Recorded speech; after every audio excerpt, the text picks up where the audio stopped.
Professor Edmund Hartley had taught linguistics at Oxford University for 32 years, published 17 books on language structure, and was considered one of Europe's foremost authorities on grammatical complexity. When Maria Reyes, a Filipino graduate student, joined his advanced linguistics seminar, he reviewed her application with the polite skepticism he reserved for students from non-European language backgrounds. During the first seminar, Edmund discussed the hierarchy of linguistic complexity, using examples from Latin, German, Russian languages he considered grammatically sophisticated. Maria raised her hand. "Professor Hartley, what about Austronesian languages like Tagalog? They have complex focus systems." That Edmund smiled with the patronizing warmth of someone about to educate. "Ms. Reyes, I appreciate your pride in your native language, but Tagalog is what we call an isolating language. It lacks the inflectional complexity of European languages. No case systems, no gender agreement, no complex conjugations. It's remarkably simple in structure, which is why it's relatively easy to learn the basics. Philippine languages are efficient for communication, certainly, but they lack the grammatical sophistication that makes languages like Latin or Sanskrit intellectually interesting to study." Maria felt the familiar sting of having her language dismissed as primitive. "Professor, with respect, Tagalog's focus system allows for nuances that European languages can't express. The difference between kumain, kinain, and kinain represents different focus perspectives." That Edmund interrupted gently. "Ms. Reyes, what you're describing is basic verb modification. European languages achieve similar effects through case systems, which are far more complex.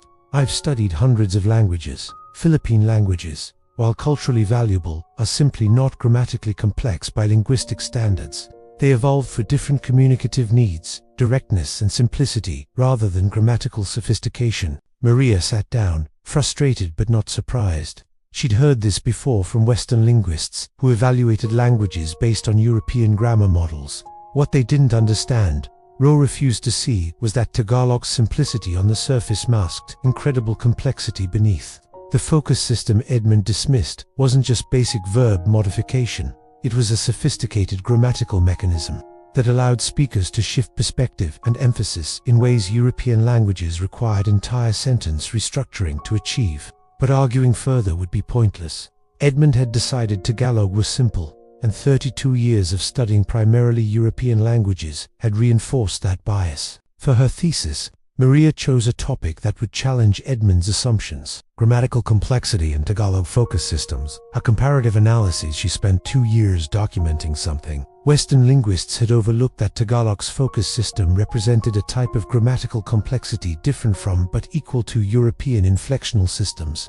In European languages, you marked the subject, object, and indirect object through case endings or word order. In Tagalog, you marked which element of the sentence was in focus, using verb affixes, allowing the speaker to shift perspective without changing word order. The sentence "Juan bought rice at the market" could be expressed in Tagalog at least 4 different ways, depending on what you wanted to emphasize. Bumili si Juan ng bigas sa palengke. Focus on Juan as act. Binili ni Juan ang bigas sa palengke. Focus on rice as object. Binila ni Juan ng bigas ang palengke. Focus on market as location.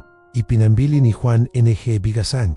But a focus on money as instrument. Each version used different verb forms and particle markers to shift focus, creating nuances that English required entirely different sentence structures to convey. Maria documented how this system allowed Tagalog speakers to express complex relationships between actions, actors, and objects with precision European languages lacked. She showed how the focus system interacted with aspect markers, directional affixes, and social register particles to create layers of meaning. Western linguists had dismissed as simple because it didn't look like Latin grammar. When she submitted her thesis, Edmund read it with growing discomfort. Maria's analysis was rigorous, her linguistic evidence compelling, her comparative work thorough. She wasn't arguing Tagalog was superior, she was demonstrating it was complex in ways his framework hadn't accounted for. "Ms. Reyes, your thesis is interesting," Edmund said during her defense. "But you're essentially arguing that a different type of grammar constitutes equal complexity. By established linguistic metrics, number of inflections, case systems, agreement markers, Tagalog remains simpler than inflectional languages." Maria had prepared for this. "Professor, that's my point. The established metrics are based on European language structures. We measure complexity by counting features European languages have.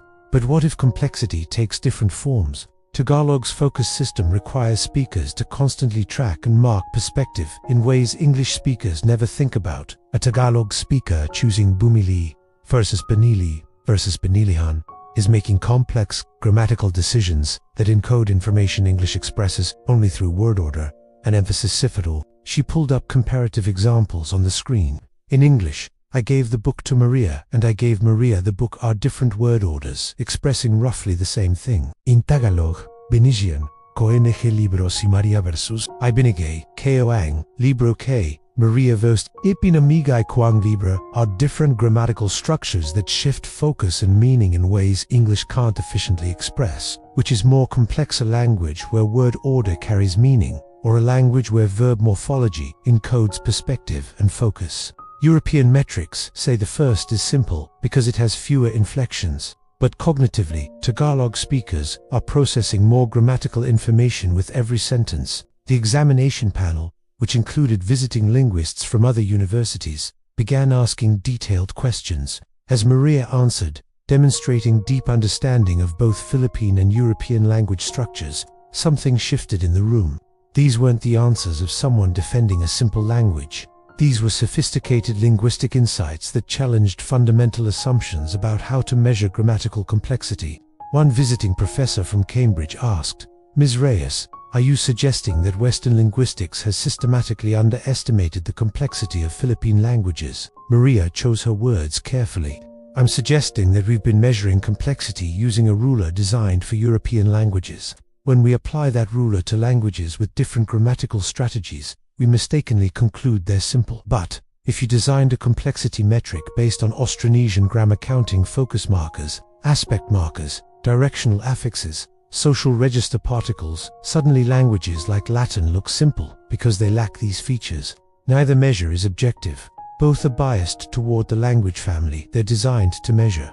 The room fell silent. Then the Cambridge professor smiled. "That's a rather devastating critique of modern linguistic methodology, Ms. Reyes." Edmund shifted uncomfortably. "Ms. Reyes, even if we accept your argument about measurement bias, and I'm not certain we haven't proven that. Tagalog system is as cognitively complex as inflectional systems." Maria had prepared for this too.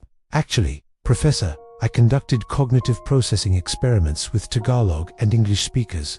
I tested how quickly and accurately speakers could identify the semantic roles of sentence elements. Who did what, to whom, with what.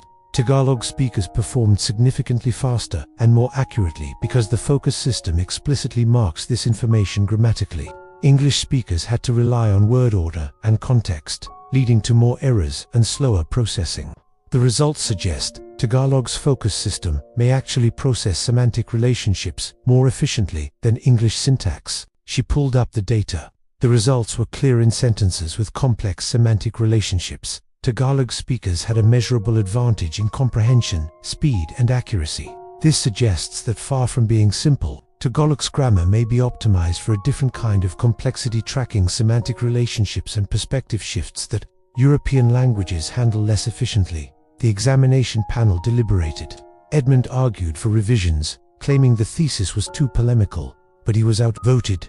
The other examiners, freed from decades of European linguistic bias by Maria's rigorous analysis, recognized groundbreaking work when they saw it. Maria's thesis was accepted with distinction, but more importantly, it was published, and it sparked a revolution in linguistic circles. Researchers began re-examining Philippine and other Austronesian languages with fresh eyes, finding layer after layer of complexity that Western linguists had dismissed or overlooked. The focus system Maria had documented wasn't just a feature of Tagalog, it appeared throughout the Austronesian language family, suggesting ancient linguistic sophistication that predated European languages. Within 2 years, conferences were being organized around Austronesian grammar complexity. Linguistic departments were revising their courses to include Philippine languages, not as examples of simple structures, but as examples of alternative grammatical sophistication. Edmund found himself in the uncomfortable position of being professionally obligated to update his own work.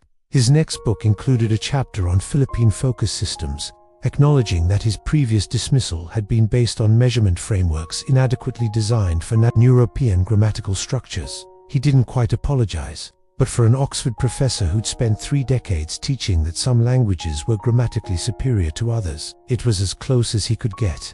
5 years after her thesis defense, Maria returned to Oxford as a visiting professor, invited to teach a course on Austronesian linguistics. Edmund attended her first lecture. She began by writing on the board, "Kumain ang bata, ng, mansanes, versus kinain, ng bata ang." These sentences both translate to "the child ate the apple" in English, Maria told the class, but they're not the same sentence. The first focuses on the child as actor.